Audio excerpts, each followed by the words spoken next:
एका शापामुळे सुरू झाली तुळशी विवाहाची प्रथा. तुळशी ही पूर्वीच्या जन्मात वृंदा या नावाने ओळखली जायची. मथुरेच्या कालनेमी या दैत्य राजाला मुलगी झाली.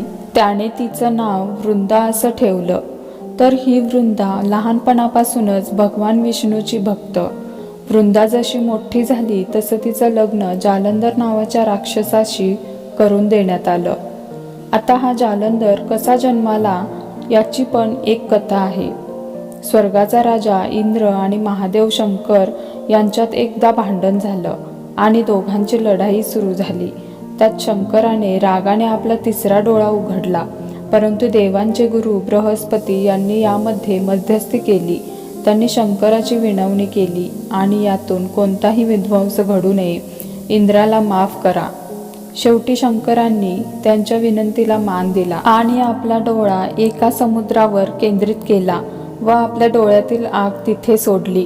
त्यातून एक राक्षस बाळ जन्माला आलं. तोच हा जालंधर. त्याच्यासाठी एक राज्यही निर्माण करण्यात आलं.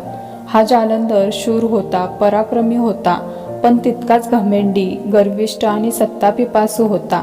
त्याचं लग्न वृंदाशी झालं आणि त्याला तिच्या पूजेतलं पुण्य मिळालं. तिच्या पातिव्रत्याचं सामर्थ्य मिळालं. असं म्हणता येईल की तिने आपल्या नवऱ्याच्या सुखासाठी आणि जीवनासाठी एक सुरक्षा कवचच निर्माण केलं.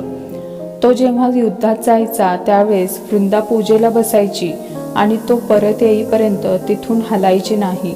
यामुळे त्याला प्रत्येक युद्धात जीवनदान मिळायचं आणि त्याचा विजय व्हायचा. यामुळे मग हा जालंधर वाटेल तसे वागू लागला. जेव्हा समुद्रमंथन झालं तेव्हा त्यातून खजिना बाहेर आला. त्यावर मग जालंधर स्वतः हक्क सांगू लागला. त्याचं असं म्हणणं होतं की माझा जन्म समुद्रात झाला आहे, त्यामुळे समुद्रातल्या गोष्टींवर माझा हक्क आहे. अर्थात देवांनी त्याची मागणी धुडकावून लावली, परंतु जालंधर देवांशी युद्ध करायला लागला. त्याच्या पराक्रमामुळे आणि वृंदाच्या तपश्चर्येमुळे तो देवांवर वरचढ होऊ लागला. मग सगळ्या देवांनी विष्णूकडे धाव घेतली. सगळे देव विष्णूला विनवणी करू लागले की जालंधरचा नायनाट करा.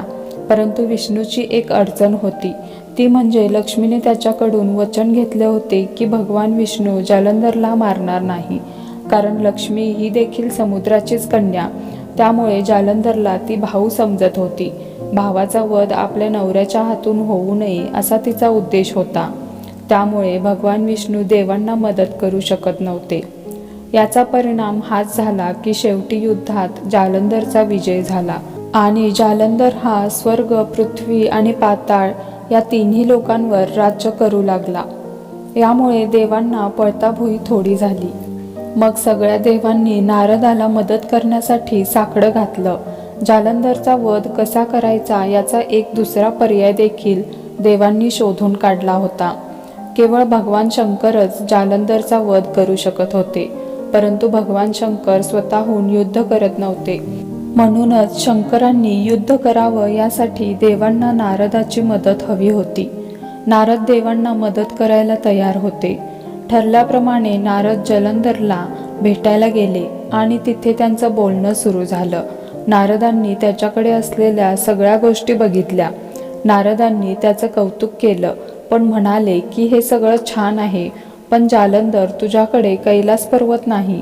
आणि नारदाने कैलास पर्वत किती सुंदर आहे याचं वर्णन करायला सुरुवात केली.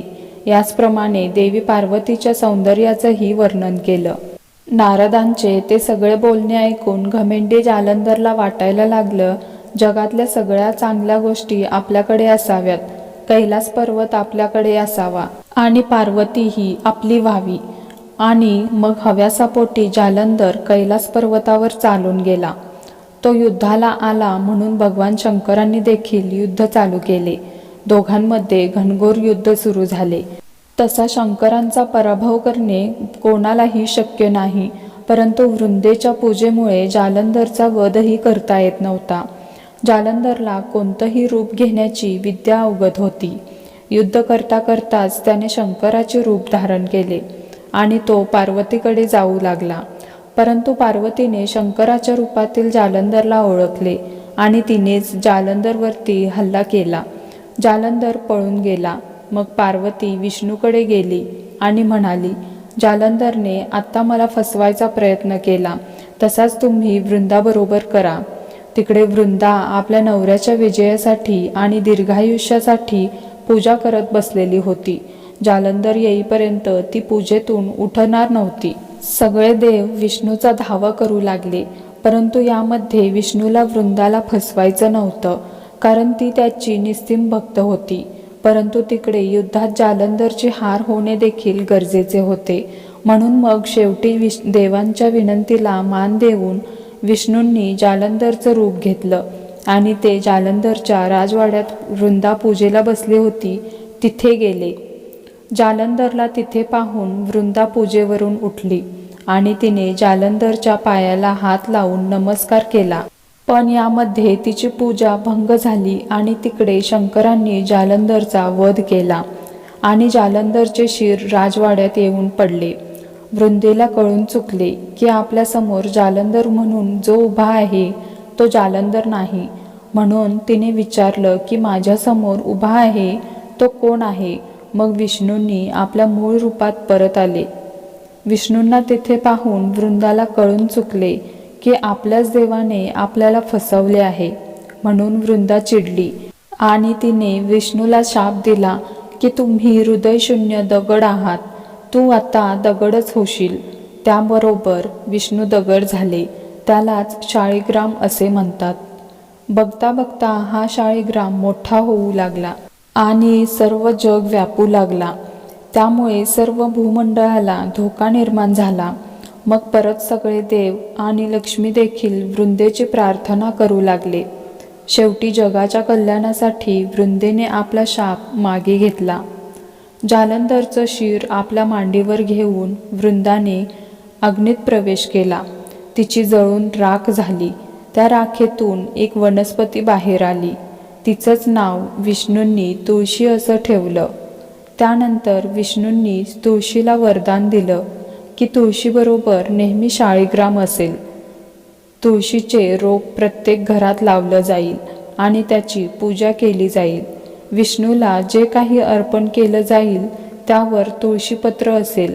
म्हणूनच असं मानलं जातं की तुळशीपत्र ठेवलेली कोणतीही वस्तू विष्णूपर्यंत पोहोचते. मग ते नैवेद्य असो, दान दिलेले धन असो किंवा आणखी काही. ही घटना कार्तिक महिन्यात घडली. म्हणूनच या दिवसात तुळशी विवाह केला जातो. हा तुळशी विवाह करताना तुळशीला सौभाग्याची लेणी दिली जातात. लग्नाचे सगळे विधी केले जातात आणि लग्न झाल्यानंतर फटाक्यांची आतषबाजी देखील केली जाते. तुम्हाला ही पौराणिक कथा कशी वाटली मला नक्की कळवा. व्हिडिओ आवडल्यास व्हिडिओला लाईक करा, शेअर करा आणि चॅनलला सबस्क्राईब करा.